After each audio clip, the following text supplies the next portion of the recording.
nagaan dhuftan anaa dhufu jalqaba irratti sagantaa kana irratti hirmaachuudhaaf keessattuu kabaja ayyaana hidhaaromsaa dhagaa boraa waggaa 13ffaa fi jala bultii injifannoo bitootessa 24 sirra deebi'uudhaan warri guyyaa irraa dursee argame kutaa magaalaa tokko hinagam warri bakki jirtu marga geessan akkasuma immoo warri godina Shawaa irraa dhuftan anaa dhufu siniin jennee jiru akka booddee fiigichaafis tolutti kutaa magaalaa keessaniin hiriiraan dhaabattan jechuudha. Kanaaf waltajjiidhaa duubaan kan baaneef warri amma dhufaa jirtan kutaa magaalaa Abbaa Gadaa sarara kana nu qabattu jechuudha. Waltajjiirraan karaa harka bitaa nu qabattan. በዚህ በኩል ታልፋላችሁ ማለት ነው። አባ ገዳ ወር ቦሌስ አካስማ kutaa magaalaa Boolee ወለወነት ሙለቻ ጅሩ እጋ ባይ በረዱ ባይ ሚረዱ ጅርቱ Boolee ሂነጋማ ጅርቱ ወር kutaa magaalaa Boolee አናዱፍ በገረፍተን ከራ ወልተቂ ገረነራ ከራ harka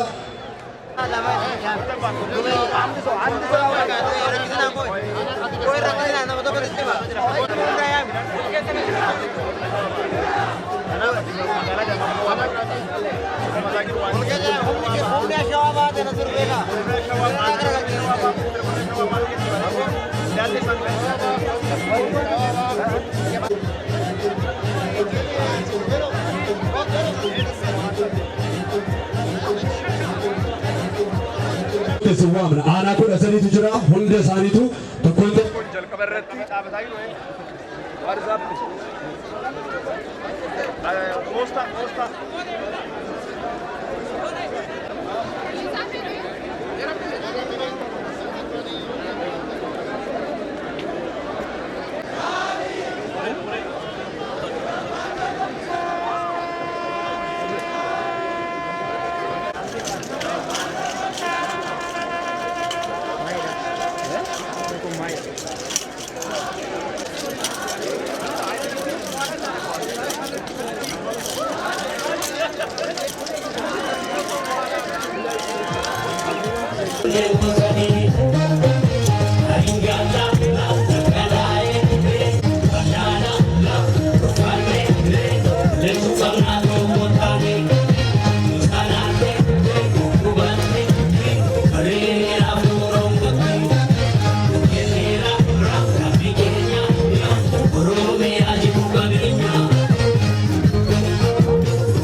jirtu wala jirtu nagamu sagale kesan haye yeroo ammaa warra fantaalle jirtu warra madaara jirtu hiiwan jirtu inadamu godin shaabaa hamle kesan lotota dhiiraa fi dubaraa bakka keessan nu qabattu የወንድና የሴት አትሌቶች ቅድሚያ ካሁኑ ቦታችሁን ትይዛላችሁ። ወሪ አመኑ ግዱት ተርገመ ኩታ መጋላ ደንበላ ሁንዲ keessanu daqiiqaa muraasa booddee sagantaan keenya kan jalqabnudha. warri fuuldura kana jirtan garuu ammas sarkasiin garagaraa tiriitiiwwan garagaraa taateewwan garagaraa agarsiisaa jira. gara duubaatti muuziqaa xiqqoo wada haala fiilla fiixee yaalaችሁ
Hamileen keessan garuu xiqqaadha.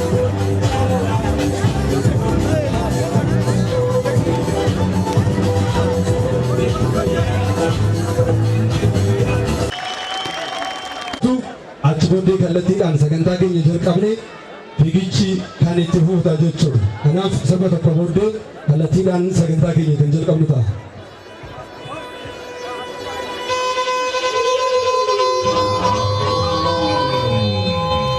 Zebis, Vinyaday, Zebis, Kaduday, Zebis, Zebis, Alagai, Zebis, Adamomo, Zebis, Gorgara, Zebis, Urungal, Zebis, Urundana, Zebis, Timaday, Zebis, Zimin, Zebis, Dandaday, Zebis, Dandaday, Zebis, Godiday, Zebis, Dinabu, Zebis, Legaday, Zebis, Itiad, Zebis, Grandaday, Zebis, Dinabu, Zebis, Obinchin, Zebis, Dimbulchin, Zebis, Biyay, Zebis, Inganin, Zebis, Kabar.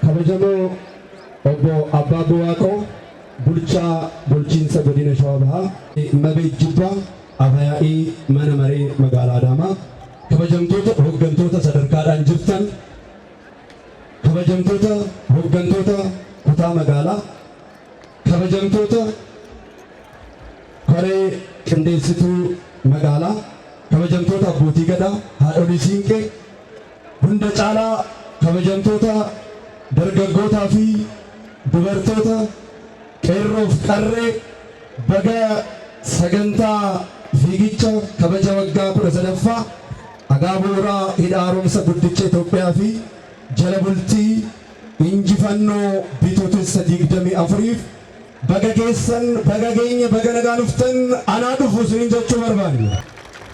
Ittaansuudhaan kabajamoo obbo Haayiluu Jallee. Sagantaan kun sagantaa guddaa seena qabeessa fiigicha guddicha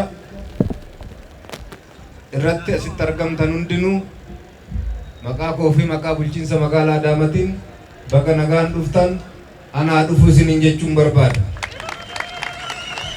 Fiigichi kun fiigicha dhaadannoo gumaata xiqqii jedhuun gaggeeffamaa jirudha.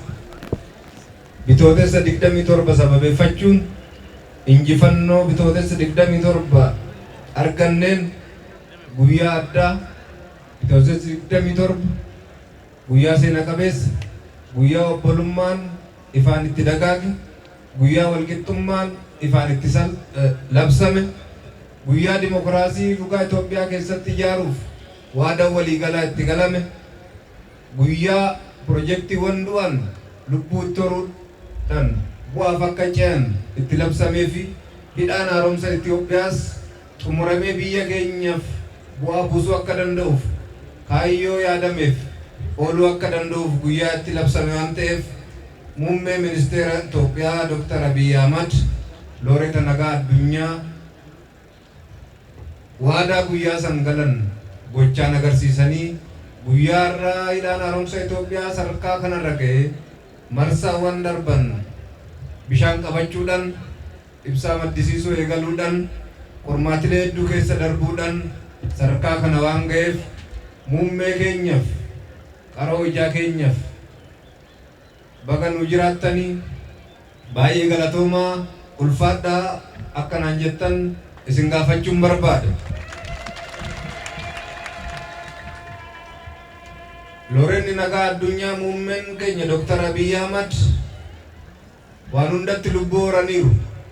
Tokkummaa Itoophiyaatti lubbuu horaniiru. Waliin jireenya biyya keenyaaf dhakaa bu'uuraa kaa'aniiru.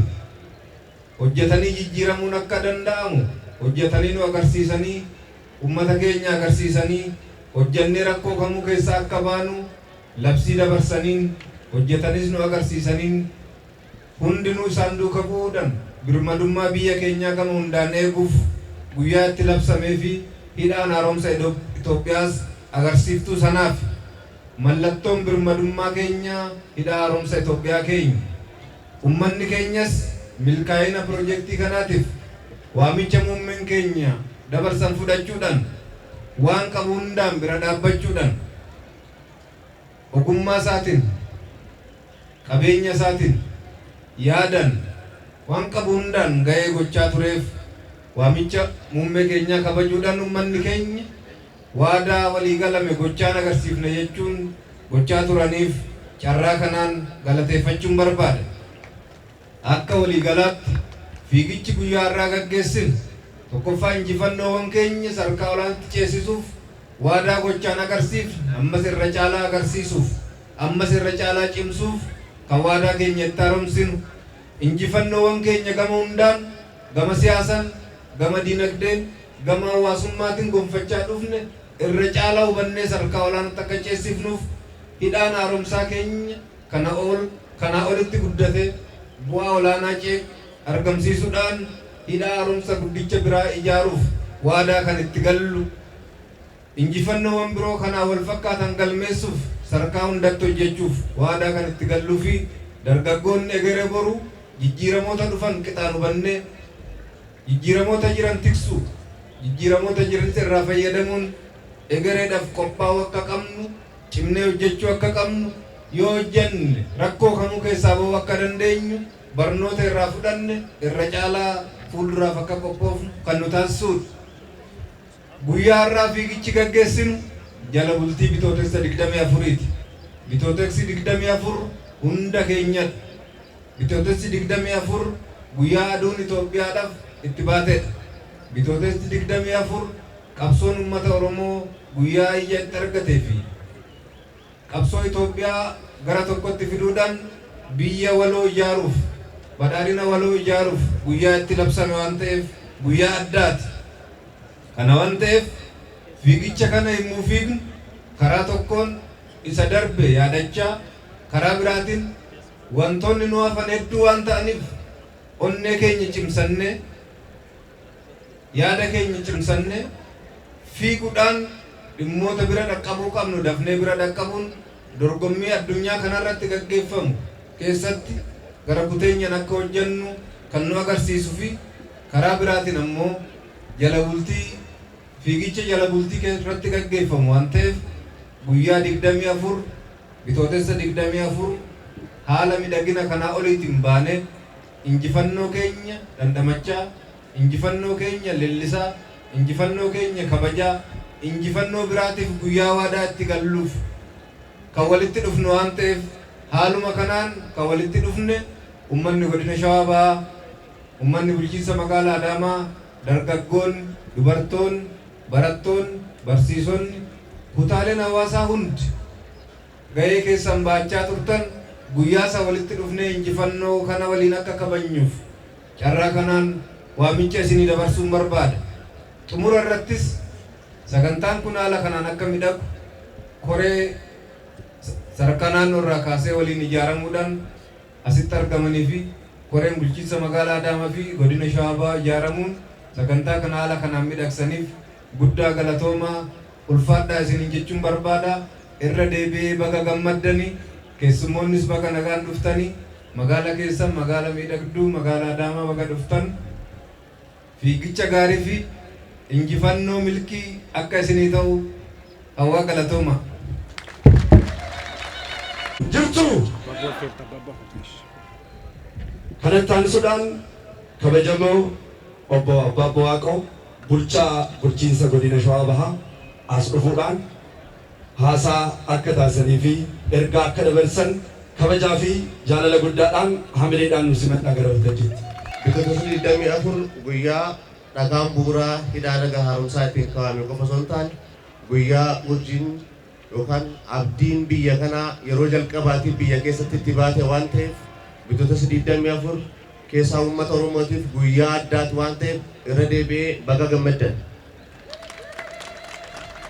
Bitootessi 24 guyyaa hidhaa dhagaa haaromsaa ittiin kaa'amee fi irra deebi'amee kabajamoon muummicha ministeeraa keenyaa looreetii nageenya addunyaa Dr. Abiy Ahmed irra deebi'anii pirojektii kana galmaan ga'uudhaaf uummata biyya kanaatiif waadaa ittiin galanii waadaa isaaniillee eeganii pirojektii diigamee saamamee karatti hafee waggaa hedduuf dhaabbate kana lubbuutti horanii sadarkaa kanaan ga'aniitii fi irra deebitanii akka naa galateeffatanii barbaada.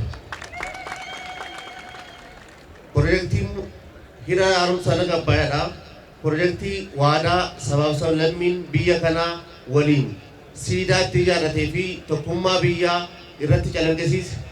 Lammiin biyya kanaa amantaadhaan, sabaan, umriidhaan, dinagdee, hiyyeessaan, dureessaan osoo waliin qoodiin hundi isaa waan qabuun hiyyeessarraa kaasee aga dureessaa hundi isaa akka biyyaatti irratti hirmaate waan ta'eef piroojeektii hidha laga haaromsaa qofa osoo hin taane piroojeektii waadaa tokkummaa biyyaa akka biyyaatti qabnu ittiin ijaarranneetii fi waggaa waggaan irra deebinee ittiin haaromsannu waan ta'eef piroojeektii ashaaraa sabaaf sablammii hundaati jechuu dandeenya.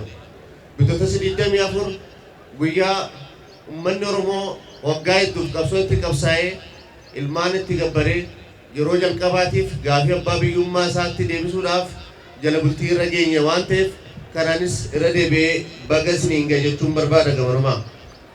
Piroojeektiin kun piroojeektii gaanfa Afrikaatti urjii ta'ee mul'atuutii fi piroojeektii humna keenyaan osoo dhiibbaan hedduu sadarkaa addunyaa irratti siyaasni hedduu karaa hedduun dhiibbaan akka hin xumuramneetiif godhamee fi keessaayis kan duraan saamameen alatti ammas dhiibbaa biraarra kan jiru dandamannee gaggeessummaa muummicha ministeeraa keenyaan piroojeektii guddaa hidha laga Abbayyaa kana akka milkaa'uu danda'uuf hojii bal'aan hojjetamee tureera.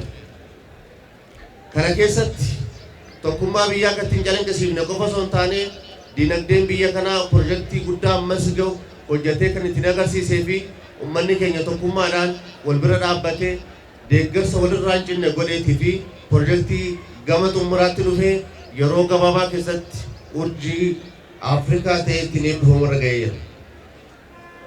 Guyyaan kun guyyaan 24 guyyaa waanjoo eeyyummaadhaa gabrummaadhaa ofirraa kuffifnee abbaa biyyummaatti taanee piroojeektiiwwan karatti dhaabbatan karatti deebisnee sabaaf sablammii fiixeetti bahan gidduutti deebinee abbaa biyyummaa isaanii mirkaneessinee misooma biyya kanaa karatti deebisnee ittiin gaggeessaa jiru waan ta'eef irra deebi'ee baga bitootessa 24 isin ga'e jechuun barbaada. Xumura irratti hojiilee hojjetaman kana irratti keessaa'uu hidha laga haaromsaa irratti waadaawwan galle waggaa waggaan akkasitti yaadannee haaromsinee haaromsa keenya irra deebinee waadaa galuudhaan piroojeektis kan xumuruutii fi irra deebinee piroojeektiin gurguddaa ijaarsa biyya kanaatiif ta'u kan ijaaru kan hojjennuuf nu haa ga'u jecha qaamota kana qindeessaniif irra deebi'ee baga guyyaa kana isin ga'ee galatoomaa jechuun barbaada. Fiigicha kanaaf warra hirmaattaniif carraa gaarii hawwaa galatoomaa. Atleetota dhiiraa fi dubartoota fiigichi keenya jalqabuudhaaf waan ta'eef gara duubaatti qindeessitoonni abbootiin murtee daanyoonni garasitti argamu garasitti nu dhuftu.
Maqaan koo Hirkoo Naggasaan jedhama. Kanaan dhufe bulchiinsa magaalaa Adaamaati.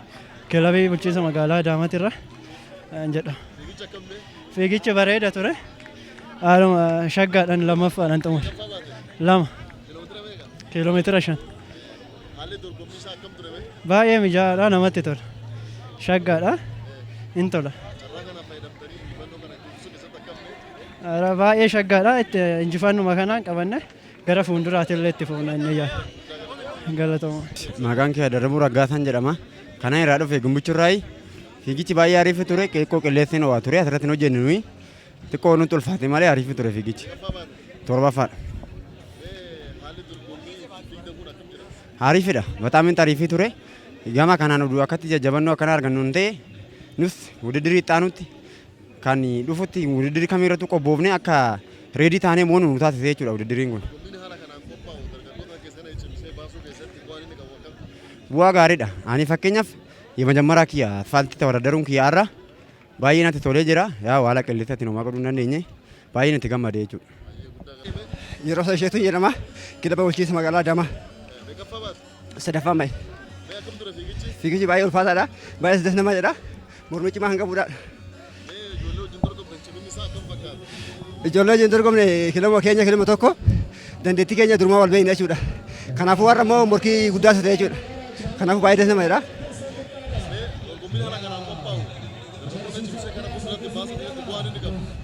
Baay'ee bu'aa qaban jedhani gaafa irratti hojjetame jechuudha.